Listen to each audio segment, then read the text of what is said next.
বাবারে বাবারে, বর্ষাকালে কি ঘাসের বাড়ন্ত, ঘাসগুলাকে অল্প ছিঁড়ে দিই। বাবা, ও বাবা। কি হলো রে, কি হয়েছে? ষাঁড়ের মতন চিঁচাচ্ছিস কেন? বাবা, আশীর্বাদ তো দাও, আমি বিয়ে করেছি। এই দেখো, তোমার জন্য বৌমা এনেছি। হারামজাদা, টাকার অভাবে আজ কতদিন ধরে পেটে বাংলা পড়ে নাই। যদি এক বোতল বাংলা এনে দিতিস তাও না হয় বুঝতাম।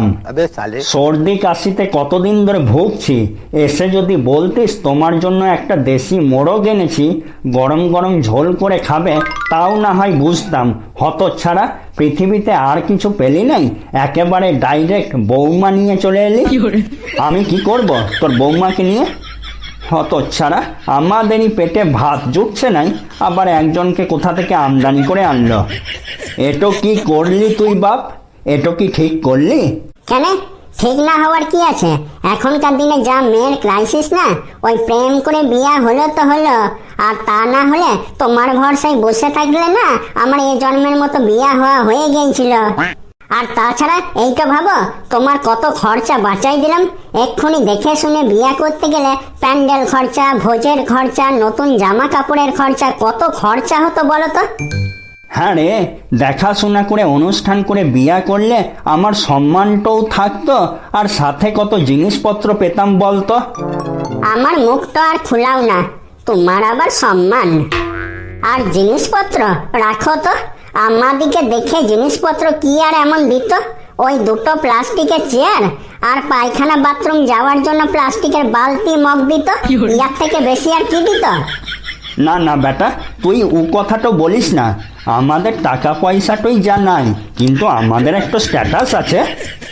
দেখে শুনে বিয়ে হলে আর কিছু না হোক ওই আলমারি, ড্রেসিং টেবিল, ফ্রিজ, খাট, পালঙ্ক এগুলো সব পেতাম। আর রাখো তোমার স্ট্যাটাস।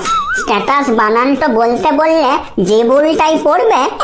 আর পালঙ্ক, ওটা তো আমাদের ঘরেই একটা আছে, আর নিয়ে কি করবে? ওই পালঙ্কটাতে তো আমি শুই। ওই পালঙ্কটাই তুমি শুয়ো বলে কি তোমার হয়ে গেল? এবার থেকে তুমি মাটিতে শুবে, এখন থেকে ওই পালঙ্কটাতে তোমার বৌমা শুবে।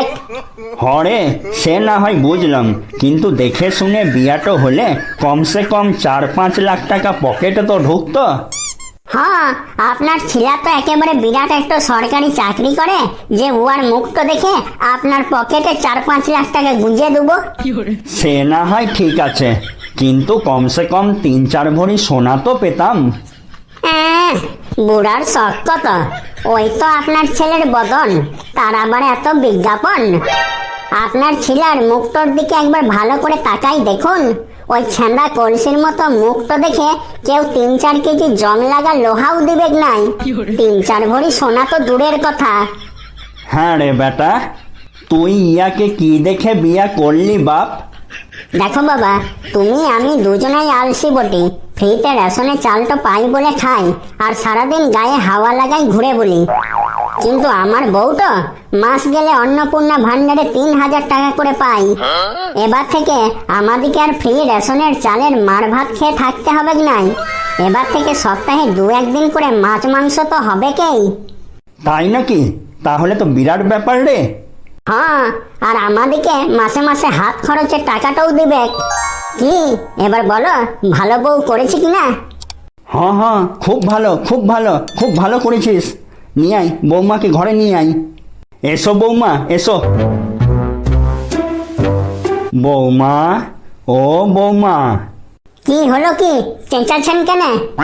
না মানে বলছিলাম কিছু টাকা দাও, চাল আনতে যাব। কন্ট্রোলের ফ্রি চাল খেয়ে খেয়ে মুখটা একেবারে চপসা হয়ে গিয়েছে। বাপ দাদা কন্ট্রোলে চাল খেয়ে খেয়ে মরে ভূত হয়ে গেল, আর এই শ্বশুর আর বর খাবে বাসমতি চাল। ফুটুন এখান থেকে। অতই যদি খাবার শখ, তাহলে নিজের দামে কিনে আনুন আর বসে বসে খান। ছিলাটো বলল ই মাছ মাংস খাবার পয়সা দিবে, ই তো দেখছি যা আছে সেটাই কেড়ে নেবে। তাহলে দিবে নাই বলছো? না, দেবো নাই।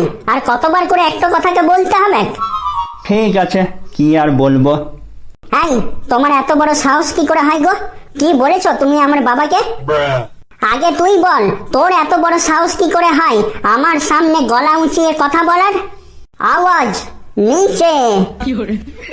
মানে না, মানে বলছিলাম তোমার এত বড় সাহস কি করে হয় গো? কি বলেছ তুমি আমার বাবাকে? এবার ঠিক আছে? এখনো হয়নি, আরো গলা নিচে করো। তোমার এত বড় সাহস কি করে হয় গো? কি বলেছ তুমি আমার বাবাকে? এবার ঠিক আছে? হ্যাঁ ঠিক আছে, ঠিক আছে, বেশ করেছি, যা বলেছি একদম ঠিক বলেছি, দরকার হলে আরো বলবো। বুড়া ভামের শখ কামলাই, এই বয়সে বৌমার টাকায় বসে বসে বাসমতি চালের ভাত খাবে? ও বউ, বলছিলাম শুনছ, বলছি খুব খিদা লেগেছে, এবার রান্নাটা বসাও। কি কি বললি তুই? আরেকবার বল। আমি খাবার বানাবো? তোদিকে মাস গেলে আমি বাজার করার পয়সাও দেবো, আবার রেঁধে তোদিকে খাওয়াইও দেবো। শোন, তোর বুড়া ভাম বাপকে বলবি আজ থেকে আমার বদলে ও রান্না করবে, আর তুই আমার জামা কাপড় কাচবি আর বাসন মাজবি। কি কি ভাবছিস তুই আমার দিকে? যা এখান থেকে, যা, ভাগ। এখন থেকে এই ঘরে আমি ঠ্যাংয়ের উপর ঠ্যাং তুলে আরাম করব আর মোবাইলে রিলস দেখব, আর তোরা বাপ বেটায় কাজ করে করে মরবি। এবারেই তোরা বুঝতে পারবি অন্নপূর্ণা ভান্ডার পাওয়া মেয়েকে বিয়ে করার মজাটা কি। বুঝলি বেটা, এই অন্নপূর্ণা ভান্ডারের 3,000 টাকার চক্করে না কোনোদিন তোরা আমার গোষ্ঠীর 3 কেজি হয়ে যায়। এখন সবার আগে প্রথমে তুমি রান্নাটা করো গা, না হলে সবার আগে তোমার 3 কেজি করবে। আমিও যাই, আগে উয়ার জামা কাপড় গুলা কেচে দিই গা, তারপরে কালকার এঁটো বাসন গুলা মাজবো। শালা, কি ভেবেছিলাম বুড়া বয়সে বেটার বউয়ের পয়সায় ভালো মন্দ খাবো আর ঘুমাবো। ই শালা ঘুম তো নাই, সকাল সন্ধ্যা খাটাই মারছে। শোনো, তোমাদিকে বলছি, হ্যাঁ তোমাদিকেই বলছি, তোমরা যারা এখনো অবিবাহিত আছো, তোমরা কিন্তু অন্নপূর্ণা ভান্ডারে চক্করে পড়ে বিয়া করতে যেও না, তাহলে আমাদের এই বাপ বেটার মতোই অবস্থা হবে। ভালো কথা বলে দিলাম, শুনলে ভালো, আর না শুনলে বুঝে করো গা। আমার কি, নিজেই বুঝবে মজা। না বাবা, তাড়াতাড়ি যাই, রান্নাটা বসাই গা।